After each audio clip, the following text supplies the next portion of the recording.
ఓం నమో వెంకటేశాయ నమః. ఓం శ్రీ సీతారామచంద్ర పరబ్రహ్మ స్వరూపిణి నమః. ఓం నమ శివాయ. ఓం దక్షిణామూర్తి నమః. మనం ఈరోజు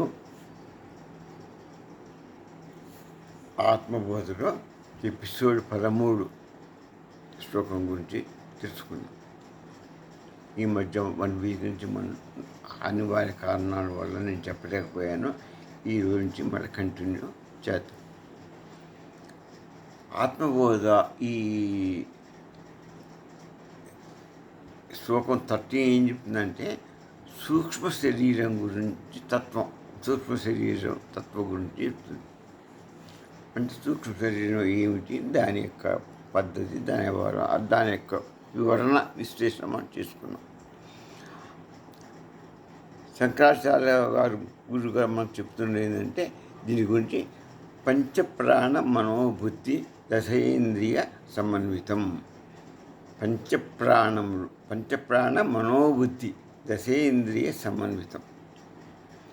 పంచప్రాణాలు ప్లస్ మనస్సు ప్లస్ బుద్ధి దశేంద్రియ ప్లస్ బుద్ధి ప్లస్ దశేంద్రియ సమన్వితం. 5 పంచప్రాణాలు, మనస్సు బుద్ధి 2 12, మళ్ళీ దశేంద్రియాలు అంటే జ్ఞానేంద్రియాలు 5, కర్మేంద్రియాలు 5, మొత్తం 10. అంటే మొత్తం 17 ఇంచుతోని అపంచీకృత భూతత్వం, పంచీకరణ కానటువంటి భూతాలతోని ఈ సూక్ష్మ అంగం అంటే ఈ సూక్ష్మ శరీరం భోగ సాధనం కొరకు తయారు చేయబడిన ఉపకరణం. ఇదేంటి? ఇది స్థూల దేహం. దీని లోపల ఉండేది సూక్ష్మ శరీరం. అది మన కంటికి కనపడదు. ఈ 17 ప్రాణాలు పంచప్రాణాలు మనకు కనపడతాయా? కనపడదు. మనసు కనపడుతుందా? కనపడదు. బుద్ధి కనపడుతుందా? కనపడదు. దశేంద్రియాలు సమర్పితం. కర్మేంద్రియాలు పంచేంద్రియాలు అంటే ఈ కన్ను ముక్కు కాదు, ఈ వాసన, కంటి చూపు, వినికిడి, అవి కర్మేంద్రియాలు, జ్ఞానేంద్రియాలు. వాటి ఈ 10 5 15 మనసు బుద్ధి 17తో ఏర్పడినటువంటిది ఇదన్నమాట. అందుకని పంచప్రాణాలు అంటే 5 ప్రాణశక్తులు ఒకటి. తర్వాత మనస్సు బుద్ధి 12, దశేంద్రియాలు అంటే 10 ఇంద్రియాలు, కర్మేంద్రియాలు 5, జ్ఞానేంద్రియాలు 5, మొత్తం ఎన్ని 17 అయినాయి. ఈ 17తో కూడుకున్నదే సూక్ష్మ శరీరం. ఇది మన కంటికి కనపడదు. స్థూల శరీరం మొత్తం కనపడుతుంది. ఈ మిగతా లోపడే ఉంటుంది. ఈ శరీరం ఉన్నంతవరకు ఈ శరీరంలో ఉండి భోగం, నీ కర్మల వల్ల నీ శరీరం ఎలా అయితే నీ ప్రాప్తం ఉందో ఆ ఫలితాలన్నింటినీ అనుభవిస్తావు ఈ స్థూల శరీరంతో, సూక్ష్మ శరీరంతో. అయితే సూక్ష్మ శరీరంలో నువ్వు అనుభవిస్తేనే ఈ శరీరం అనుభవించినట్టు ఉంటుంది. సూక్ష్మ శరీరంలో అనుభవించకపోతే ఇది దాన్ని కప్పడమే. ఈ స్థూల శరీరం ఏంటి? సూక్ష్మ శరీరాన్ని కప్పివేసింది. ఇది అశాస్త్రం. ఇది జస్ట్ తోలు, చర్మం నాన్న. ఇది చర్మమే నాన్న. ఇది అసలు సూక్ష్మ శరీరమే అసలైన శరీరం. అది తావదు. నీ ఫలితాలు, కర్మ ఫలితాలు ఉన్నంత వరకు అది ఉంటూనే ఉంటుంది. అది పోదు. సూక్ష్మ శరీరం పోదు. ఈ శరీరమే పోతుంది. ఈ శరీరం కుళ్ళిపోతుంది, నాశనం పెరుగుతుంది, బుద్ధి చెందుతుంది, మార్పు చెందుతుంది, చివరికి నశించిపోతుంది. ఆ సూక్ష్మ శరీరానికి నాశనం లేదు. అది నీ కర్మ ఫలితాలు ఇంకా మిగిలిన ఇది పోతుంది. కానీ సూక్ష్మ శరీరంలో అవి ప్రతిఫలిస్తూనే ఉంటాయి. నీ పాప పుణ్యాలు వాళ్ళని ప్రతిఫలించి మళ్ళీ వాటిని అనుభవించడానికి ఇంకో శరీరం తీసుకుంటుంది. ఆ సూక్ష్మ శరీరం పోయి ఈ శిథిలమైన ఈ శరీరాన్ని వదిలిపెట్టి ఇంకో శరీరాన్ని అది పొందుతుంది. మళ్ళీ ఆ శరీరంలో మళ్ళా ఇదే యాత్ర మళ్ళా కొనసాగిస్తుంది. జీవనయాత్ర కొనసాగిస్తుంది. అది గుర్తుపెట్టుకోవాలి ఎప్పటికైనా. అయితే మరి ఎంతవరకు ఇది అదే జననం మరణం అన్నమాట. ఈ శరీరం పోతుంది, మళ్ళీ ఇంకో శరీరం వస్తుంది, మళ్ళీ ఆ శరీరం స్థిరం అయిపోతుంది, మళ్ళీ ఇంకో శరీరం వస్తుంది. ఎప్పటి వరకు నీవు చేసే కర్మల ఫలితాలు కర్మ బంధనాలు ఏర్పడతాయి. ఆ కర్మ బంధనాలు ఏర్పడితే అవి విడిపోయేంత వరకు నువ్వు ఆత్మజ్ఞానాన్ని తెలుసుకునేంత వరకు నీ బంధనాలన్నీ తిరిగితేనే నీకు ఆత్మ కనపడుతుంది. బంధనాలు చేస్తే అది పూడిపోతుంది. ఎన్ని కర్మబంధనాలన్నీ పాపపు కర్మలు కావచ్చు, పుణ్య కర్మలు కావచ్చు, ఆ వాటికి ఫలితాల యొక్క బంధనాలు ఏర్పడతాయి. ఆ బంధనాలన్నీ విడిపోతే కానీ నీకు ఆత్మ దర్శనం కాదు. అదే ఆత్మజ్ఞానం. అప్పుడు నీకు బ్రహ్మజ్ఞానం కలుగుతుంది. ఆ సత్తు ప్రస్థితి స్వరూపుడు యొక్క దర్శనం లభిస్తుంది. నీకు మోక్షం లభిస్తుంది. అప్పుడు నీకు ఈ జన్మరాహిత్యం లభించిన. కాబట్టి మనం ఏం చేయాలి? బంధనాలను తొలగించుకోవాలి. దీనికి మెయిన్ కారణం ఏంటి? మనస్సే. ఇప్పుడు కింద ఇవి పదార్థాల్లో ఉన్నాయి కానీ మనసు బుద్ధి ఉంది కదా. ఈ మనసు చేయబట్టే బుద్ధి కూడా దాని లొంగిపోతుంది. అది మనసు కోరుకుంటుంది. బుద్ధి నిర్ణయ శక్తి అది ఏం చేస్తుంది? నిశ్చయం చేస్తుంది. నువ్వు మనసు కోరుకున్న దాన్ని చేయాలా వద్దా అనేది జడ్జిమెంట్ చేస్తున్నది బుద్ధి. చేసి ఏం చేస్తుంది? దశేంద్రియాలతో అది పనిచేస్తుంది. దశేంద్రియాలతో పాప ఆ కర్మను పనిచేస్తుంది. దాని ఫలితం వస్తేనేమో సుఖపడుతుంది, రాకపోతే కష్టపడుతుంది. సుఖం పడినా బంధం ఏర్పడుతుంది, కష్టం కలిగినా బంధం ఏర్పడుతుంది. ఈ బంధాలు ఏర్పడటం వల్ల నష్టం ఎవరికి? మనకే. మన ఆత్మకే బంధనం ఏర్పడుతుంది. ఈ పదార్థం, ఈ సూక్ష్మ శరీర పదార్థం, స్థూల పదార్థం శాస్త్రంగా పోతుంది. ఈ పోదే ఈ సూక్ష్మ పదార్థం పోదు, సూక్ష్మాంగ శరీరం పోదు. ఈ సూక్ష్మాంగ శరీరం పోవాలంటే ఈ కర్మలను ఫలితాన్ని చిత్తశుద్ధిలో నుంచి నీవు బ్లాంక్ చేయాలి. చిత్తశుద్ధి బాక్స్ అని చెప్పే మొట్టమొదటి అది బ్లాంక్ చేసేస్తే నీకు అది పాపపు కర్మఫలితం అంటే చెడు కర్మఫలితం అంటే ఆ రెండు వద్దు మనకి. మనకు పాపం వద్దు, పుణ్యం వద్దు. మనకు కావాల్సిన ఏంటి? ఆత్మ దర్శనం. ఆ మనలో ఉన్న ఆత్మని దర్శనం తీసుకోండి. అది శాశ్వతమైన వస్తువు, అది చైతన్య వస్తువు, ప్రకాశవంతమైన వస్తువు, చిరకాల వస్తువు. అది అటువంటి ఆత్మను దర్శనం తీసుకుంటే నువ్వు అప్పుడు ఆత్మజ్ఞానం కలిగిందంటే నీకు ఆత్మ చేస్తుంది, బ్రహ్మ జ్ఞానం కలుగుతుంది. సత్తు ప్రస్థితి స్వరూపుడైన ఆ పరమాత్మ స్వరూపుడు నీకు, పరమేశ్వరుడు నీకు లభిస్తాడు. అక్కడ ఆ 1000 సూర్యుడు సమానంగా ఉంటుంది. అక్కడిని వెళ్ళిపోతే నీకు ఇక జన్మలంటూ ఉండవు. హాయిగా బ్రహ్మానందాన్ని పొందుతాం. కాబట్టి మనం దాని కొరకు సాధన చేయాలంటే ఈ ఒక్క మానవ జన్మతోనే సాధ్యమవుతుంది. మనకి వేరే జన్మతో సాధ్యం కాదు. జంతువులకు కానీ చెట్లకు కానీ వాటికి కానీ ఈ జడాలు అవన్నీ ఏవి వాటికి ఆ శక్తి లేదు, ఆ జ్ఞానం లేదు. జ్ఞానం ఉన్న ఒక మనిషికి జ్ఞాన సంపన్నుడు మనిషి, అజ్ఞాన సంపన్నుడు మనిషి. నువ్వు అజ్ఞానంతో కూడుకొని నువ్వు జ్ఞానాన్ని సంపాదించకుండా నువ్వు పోయి మళ్ళీ ఈ జన్మ మరణాలకు లోనవుతున్నావు. ఈ జన్మ ఇచ్చిందే భగవంతుడు. ఏంటంటే నువ్వు జ్ఞానాన్ని సంపాదించుకోరా, నువ్వు ఆత్మజ్ఞానం సంపాదించుకొని నువ్వు శుభ్రంగా ఇది అని చెప్తున్నాడు. మోక్షాన్ని పొందు అని చెప్తున్నాడు. అదే భగవద్గీతలో కృష్ణుడు ఒత్తుకున్నాడు. అదే శంకరాచార్యుడు ఇప్పుడు మనతో చెప్తున్నాడు. యోగులు చెప్పారు, ఎంతమంది చెప్పారు. మానవ జన్మ శ్రేష్టమైంది, వినియోగించుకోవాలంటే ఎవ్వరూ వినరు, ఎవ్వరూ దీనికే చూడరు. వాళ్ళ పనులు వాళ్ళ బిజీ వాళ్ళే. వాళ్ళు ఈ లోక విద్యలు, లోకాల్లో సంపాదించుకోవడం, లోక సుఖాలు, లోక యొక్క దీనిలోనే పడి కొట్టుకుంటారు. మళ్ళీ జన్మలు పొందుతారు, జన్మలు పొందుతారు. ఏ జన్మలు పొందుతారో తెలియదు, ఏం చేస్తారో తెలియదు.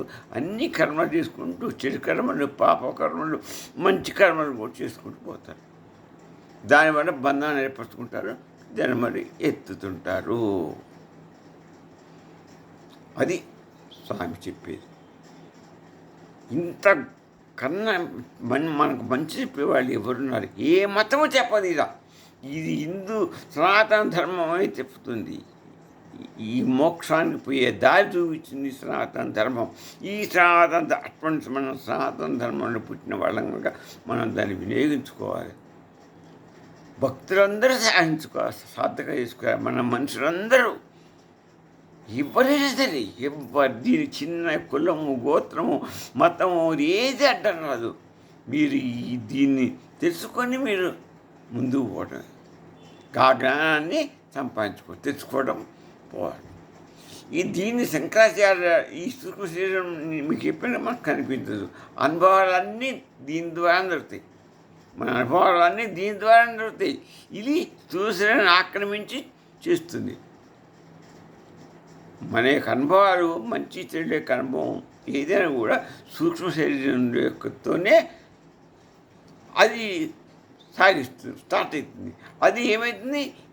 స్థూల శరీరం ద్వారా తాత్పర్యం పొంది అనుభవిస్తుంది. సూక్ష్మ శరీరంలో కలిగే బాధే మనకు ఈ చర్మానికి చూస్తుంది. నీకు కడుపు నొప్పి, నీకు చేతి నొప్పి ఎక్కడ అంటే నువ్వు చేయి చూపిస్తావు, నీ స్థూల శరీరం చేయి చూపిస్తావు. ఇక్కడ ఈ పైతల్లో ఏం లేదు.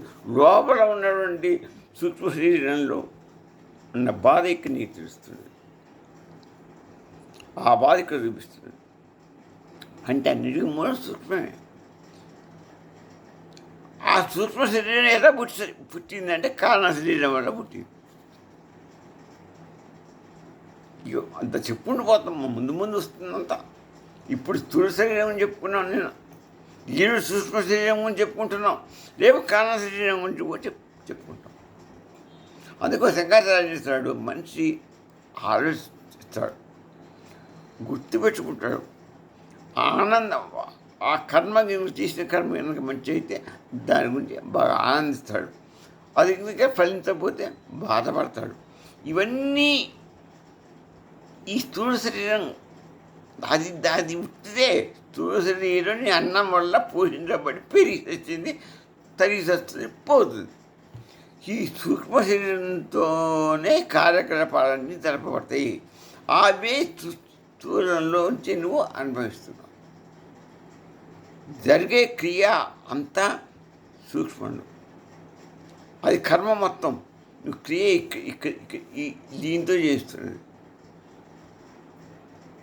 కర్మ అంతా అక్కడనే.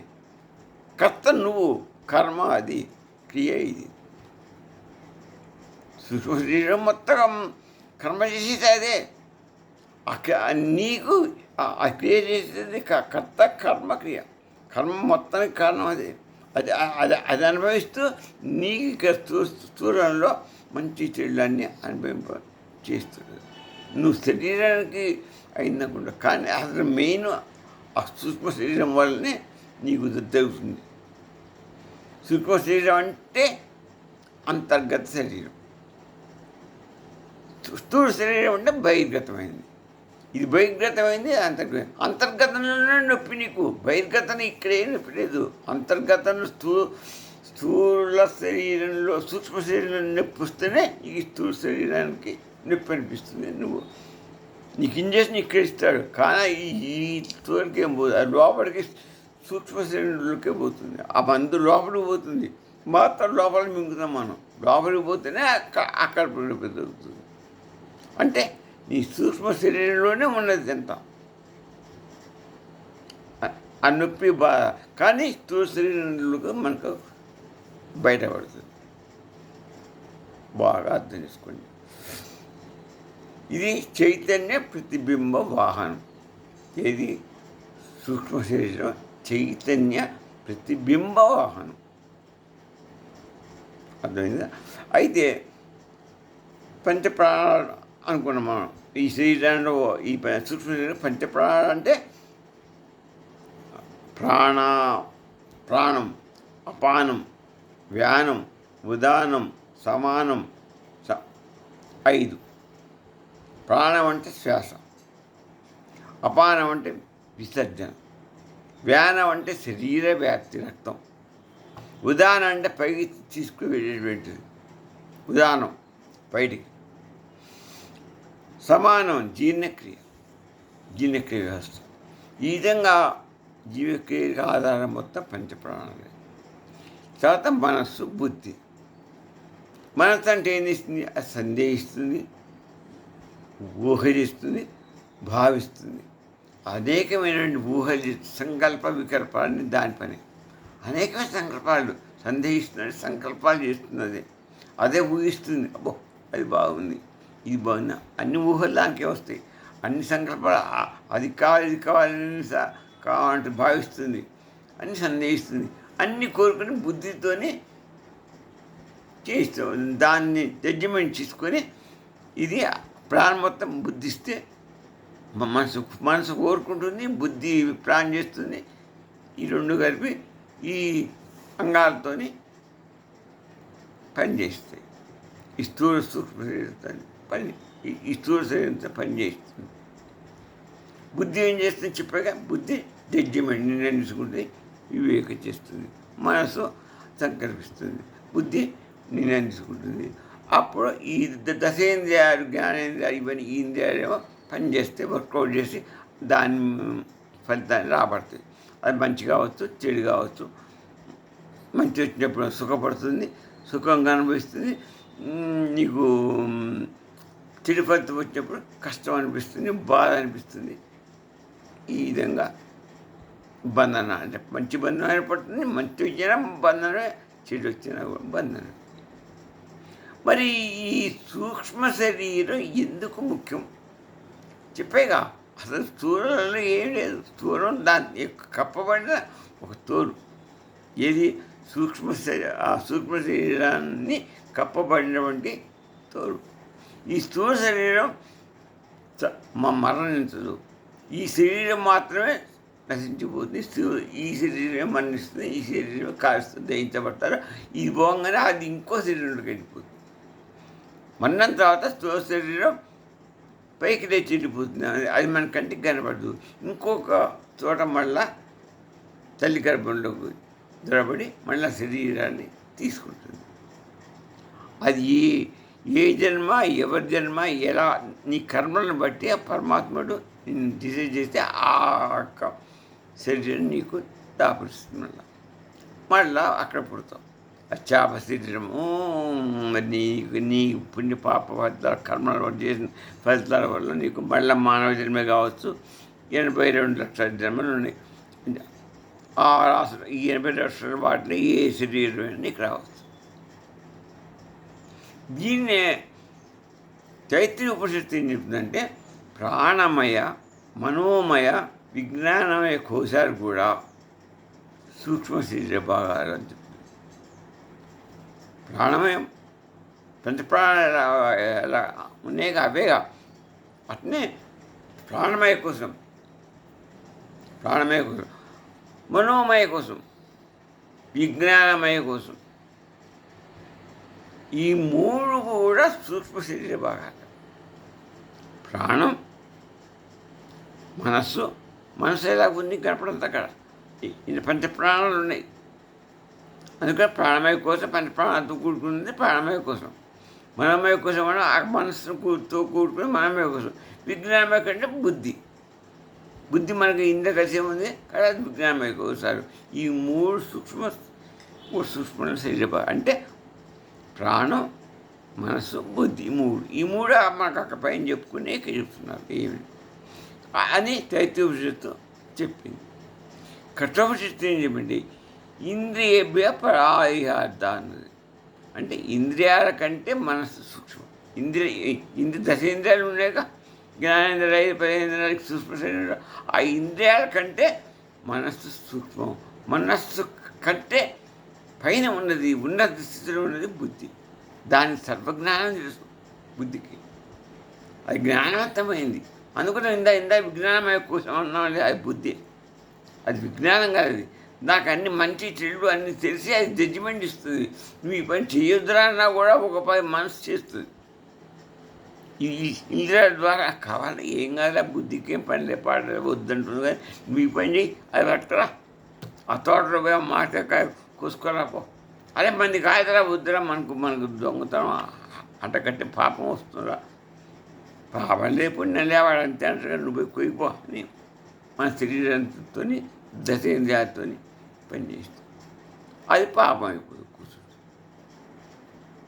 బుద్ధి చెప్పి ఇంతే అది పుణ్యం అయిపోతుంది మన తోట కోసుకురాలని చెప్తే మన తోట కోసుకొస్తే పుణ్యకార్యం పుణ్యబంధం ఇట్లాగా ఈ మనసు ఈ బుద్ధి ద్వారా పనులు జరుగుతుంటాయి మంచి చెడు అన్ని కార్యాలు కూడా జరుగుతుంది ఎందుకంటే ఇంద్రియాల కంటేనే మనస్సు సూక్ష్మమైంది ఉన్నతమైంది ఆ మనస్సు కంటే బుద్ధి ఇంకా సూక్ష్మమైంది ఉన్నతమైనది విజ్ఞానమైనది బుద్ధి విజ్ఞానమైనది ఇక శ్రీమత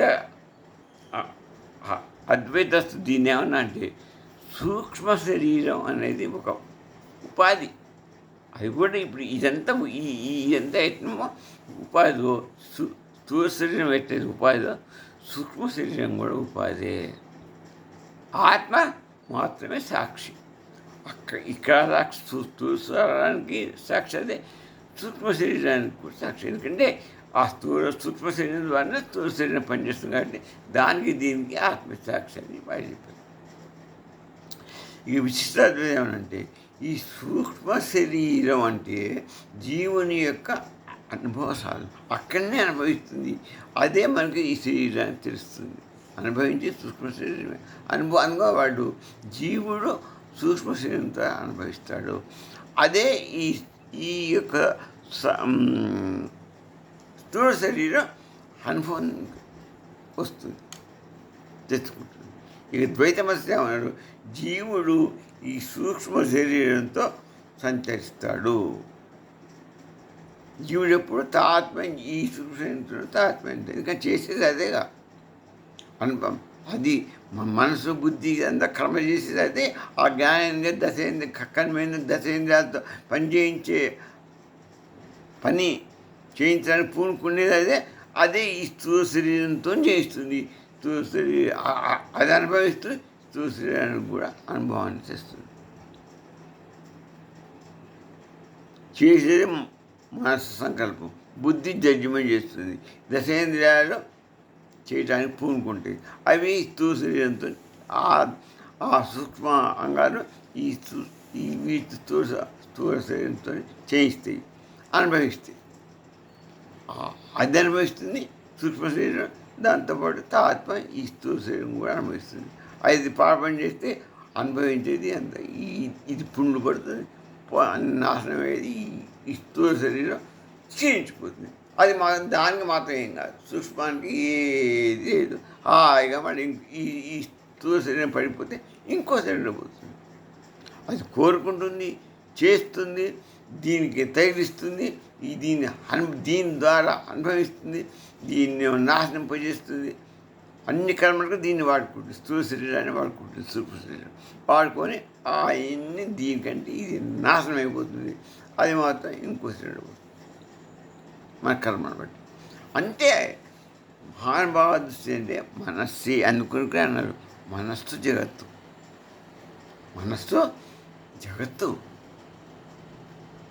మనస్సే చేసి అన్నిటికీ మూల కారణం మనస్సు ఆ మనస్సే చేస్తుంది అంతా అదే సంకల్పిస్తున్నది అది కావాలి ఇది కావాలి అది అనుభవించాలి ఇది అనుభవించాలి ఆ దశేంద్రియాలు బుద్ధిని ఒప్పించి దశేంద్రియాలతో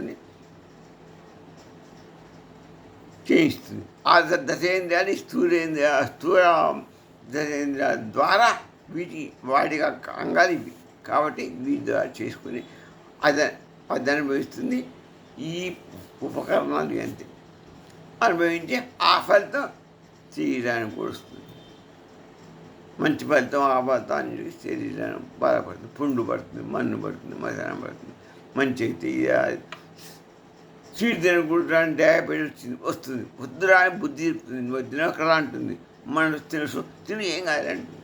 తింటే నీకు ఇటు వచ్చేది లోపల వారికి వస్తే వాటికి ఏం కాదు, ఈ శరీరానికి వస్తుంది.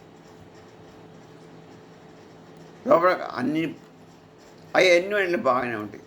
ఈ ఎంత నశించిపోతుంది. ఈ స్థూల శరీరం నశించిపోవడానికే అవి చేస్తాయి. అందుకే మనసు సర్వనాశనానికి కారణం మనసు అని మహానుభావులు చెప్తున్నారు. అందుకే మనస్సు లయమైతే ఆత్మ ప్రకాశిస్తుంది, బంధనాలు ఏర్పడాయి. మంచికి చెడుకు మనసే కారణం కదా. అప్పుడు మనసు కనుక లయం అయిపోయిందంటే నీకు ఇక డిసిషన్ తీసుకునేవాడు అది కాదు కోరుకునేవాడు ఉండడు, బంధనాలన్నీ మాయమైపోతాయి. ఒకదాని ఒకటి తిరిగిపోతే నీకు ఆత్మ ఆటోమేటిక్గా ప్రకాశిస్తుంది. ఇది రమణ మహర్షి చెప్పినటువంటి మాట, పెద్దవారు చెప్పినటువంటి మహానుభావులు చెప్పినటువంటి మాట. అందరూ రమణ మహర్షి గారు ఈ విధంగా మనస్సును లయం చేయి, నీ బంధ విముక్తులైతే ఆత్మ ప్రకాశ కలుగుతుంది అన్నాడు. ఇక రామకృష్ణ పరమహంస గారు ఏం చెప్పారంటే, గాలి కనిపించదు, గాలి కనిపిస్తుంది మనకి, కనిపించదు, కానీ అది పనిచేస్తుంది. గాలి లేకపోతే మనకు బతికేది. గాలి కనిపించదు కానీ పనిచేస్తుంది. మన శ్వాస ఒక్క క్షణం కూడా ఆగదు. శ్వాస తీసుకుంటాం, వదులుతాం. అలాగే ఈ సూక్ష్మ శరీరం కూడా కనపడదు కానీ పనిచేస్తుంది. పనిచేసి ఈ స్థూల శరీరంతో పనిచేయిస్తుంది. అది పనిచేసి దీంతో పనిచేయిస్తుంది, అనుభవిస్తుంది. ఈ స్వామి వివేకానంద గారు అంటే mind is subtle instrument. Mind is subtle instrument of the soul. ఆత్మ యొక్క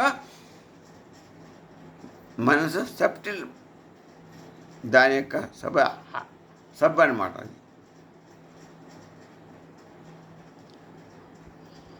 ఆత్మక అసిస్టెంట్, సబ్టిల్ ఇన్స్ట్రుమెంట్ అది అని చెప్పాడు వివేకానంద స్వామి. ఇక టోటల్గా మనం చూస్తే ఇక మనం ఇప్పుడు దాంట్లో ఒక తిరిగేసుకున్నాం జ్ఞాపకం మొత్తం ఒక సంయుక్తంగా. స్థూల శరీరం అంటే ఏంటి? బాహ్యమైన శరీరం, బాహ్య ఉపాధి, పంచభూతాలు ఇది ఏర్పడదని మనం చెప్పుకున్నాం. సూక్ష్మ శరీరం ఏంటి? అంతర్గత ఉపాధి. ఇవి కూడా దశేంద్రియాలు, మనస్సు, బుద్ధి, వీటిని కనపడిన వాటితో ఏర్పడింది. ఇది కూడా అంతర్గత యంత్రం, అది బాహ్య ఉపాధి. ఈ పంచీకృతమైన ఉపాధి పంచభూతాలు ఏర్పడదు కాబట్టి ఇది కనపడుతుంది. పంచభూతాలు కనుక పంచీకరణం కాకపోతే అవి కనపడవు. కానీ వాటితో ఏర్పడదు కాబట్టి ఇది సూక్ష్మ శరీరం. పంచీకృతమైంది ఇది, పంచీకృతం కానీ సూక్ష్మ శరీరం. మనస్సు సంకల్పిస్తుంది, బుద్ధి నిర్ణయిస్తుంది, ఆత్మ ఎప్పుడు ప్రకాశిస్తుంది. సాక్షి భూతం, సాక్షి చైతన్య స్వరూపం. అదే ఈ శరీరం మొత్తం చైతన్యవంతం చేస్తుంది. మనని ఆ అంతరంగంలో ఉన్న దాన్ని, ఈ బహిరంగంలో ఉన్న స్థూల శరీరాన్ని, సూక్ష్మ శరీరాన్ని చైతన్యం చేసి ఈ కర్మలన్నింటినీ చేయించి నడిపించేది మొత్తం చైతన్యం. ఆత్మే, ఆత్మ చైతన్యమే. అది పరిమైనది. అది 3 కాలములందు ఉంటుంది. 24 hours మేల్కొనే ఉంటుంది. ఎప్పుడు అది పనిచేస్తూనే ఉంటుంది. కనుక ఈ కనిపించే శరీరం వెనుక కనిపించని సూక్ష్మ శరీరం ఉంది. ఇది కనిపించే శరీరం, దీని వెనుక కనిపించని సూక్ష్మ శరీరం. ఇవే అంగాలతో అది ఉంది. ఈ మనసు, బుద్ధి, ప్రాణాలు ఇవన్నీ ఏంటి? అనుభవ సాధనాలు. అనుభవాన్ని తీసుకొస్తాయి. ఇవన్నీ అనుభవాన్ని తీయటానికి మనస్సు, బుద్ధి, ప్రాణాలు ఇవన్నీ ఏం చేస్తున్నాయి? ప్రాణం ఉంటే మనసు ఉంటుంది, మనసు ఉంటే బుద్ధి ఉంటుంది. ఆ బుద్ధి, మనసు, ప్రాణం మనం ఉండబట్టి మనసు ఏం చేస్తుంది? నాకు అది కావాలి, ఇది కావాలని కోరుతుంది. బుద్ధి ఓకే అంటుంది. ఈ ప్రాణం ఉంది కాబట్టి ఈ ఇంద్రియాలతో పనిచేస్తాయి కాబట్టి దశేంద్రియాలతో సూక్ష్మ శరీరంతో తర్వాత స్థూల శరీరంతో పనిచేయించి అనుభవం వేస్తే వాటి వల్ల కర్మలు మనం చేస్తాం. కర్మలు చేస్తే బంధనాలు ఏర్పడితే ఇలానే మన బతుకు బండరేస్తాం. వీటన్నిటికి సాక్షిభూతుడు ఎవరు? ఆత్మ. దానికి మాత్రం ఏది అంటుంది? ఏది సాక్షి చైతన్య స్వరూపము, స్వయం ప్రకాశవంతమైనది, చైతన్యవంతమైనది, ఎల్లకాలం శాశ్వతమైన వస్తువు. అటువంటి ఆత్మని మనం గ్రహించినాడు మనకు మోక్షం. ఇవన్నీ నశించేవి, ఇవన్నీ పోయేవి, ఇవన్నీ ఎప్పటికైనా పోగొట్టుకో. సూక్ష్మ శరీరం ముందు స్థూల శరీరం మన్నాకపోయినా పోతుంది, సూక్ష్మ శరీరం పోదు. దాన్ని పోగొట్టుకోవాలంటే ఏం చేయాలి? ఈ బంధనాలను తీస్తే అది కూడా పోతుంది, ఇక మోక్షం లభిస్తుంది. అంటే అసలు ఆత్మ దర్శనం అవుతుంది, మోక్షం. అంటే ఆత్మనే ఒక్కడే శాస్త్రం. ఈ సూక్ష్మం ఇవన్నీ కూడా ఎట్లాగైనా పోయేవి, ఎప్పటికైనా సాధనతో పోతాయి.